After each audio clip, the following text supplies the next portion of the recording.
Pada video kali ini yang akan dibahas adalah 1. Masuknya Jepang ke Indonesia, 2. Sambutan rakyat Indonesia, 3. Pembentukan pemerintahan militer, 4. Pemerintahan sipil. Masuknya Jepang ke Indonesia. Pada tahun 1941, negara dunia terbagi menjadi 2 kubu. Pertama, fasisme, yang kedua, sekutu. Jepang masuk ke dalam kubu fasisme. Pada 8 Desember 1941, Jepang melakukan penyerangan terhadap Pearl Harbor untuk menghancurkan basis-basis militer Amerika. Dan berhasil. Pada Januari 1942, Jepang mendarat dan memasuki Indonesia melalui Ambon 11 Januari 1942. Tarakan di Kalimantan Timur kemudian dikuasai oleh Jepang. Februari 1942, Jepang melakukan serangan ke Jawa untuk menghadapi gerakan invasi tentara Jepang, Belanda, Amerika Serikat, Australia, dan Inggris. Membentuk Komando Gabungan Tentara Serikat yang disebut AMDACOM atau American British Down Australian Command yang dipanglimai Letnan Jenderal Terporten, namun tidak mampu menyelamatkan Hindia Belanda dari kekalahan.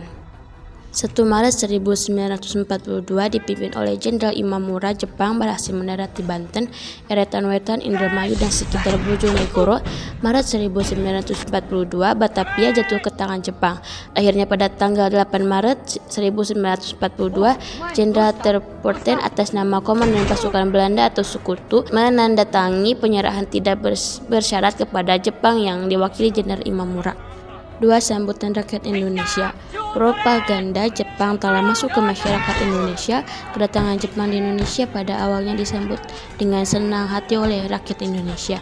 Jepang dianggap yang akan membebaskan bangsa Indonesia dari kekuasaan Belanda. Hal ini juga dipengaruhi oleh kepercayaan ramalan Jayabaya. Jepang kemudian dilulukan sebagai saudara tua, di mana-mana terdengar ucapan Banzai, Banzai, Banzai atau selamat datang, selamat datang, selamat datang. Bahkan radio Tokyo memperdengarkan lagu Indonesia Raya di samping lagu Kimi Gayo. Bendera merah putih juga boleh dikibarkan bersampingan dengan bendera Jepang Hinomaru.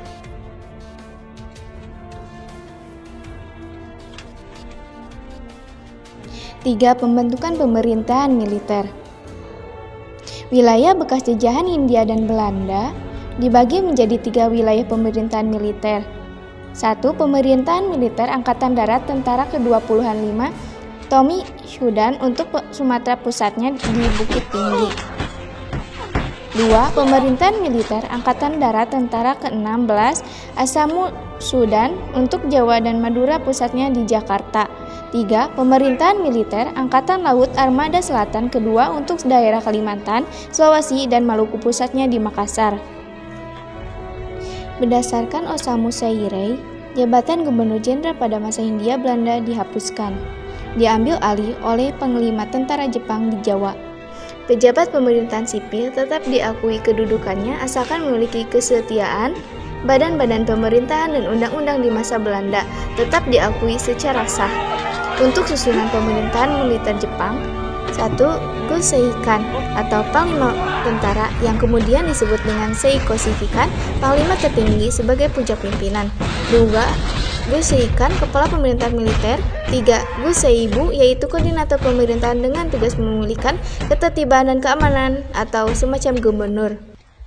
Selain itu, Jepang juga membentuk kesatuan Kempeitai atau polisi militer.